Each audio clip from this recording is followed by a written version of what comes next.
I'm John Crockarell. My dad is a retired neurosurgeon, so I was exposed to surgery through his experience at a fairly young age. I started working in surgery in the summertime of college and fell in love with it. This was in cardiovascular surgery though, so I thought I wanted to be a heart surgeon for a while, but then when I figured out what that was really like, I switched to orthopedics.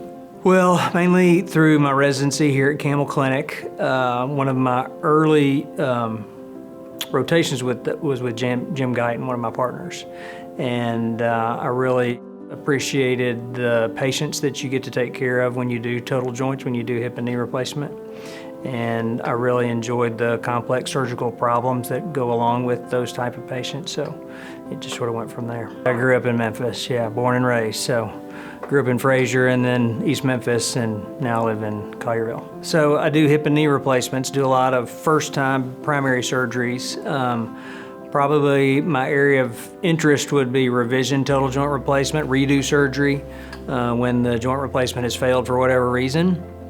Those problems tend to be more challenging, and the diagnostic process tends to be a little bit more difficult, but I enjoy the challenge of trying to figure out what's wrong and trying to make the patients better.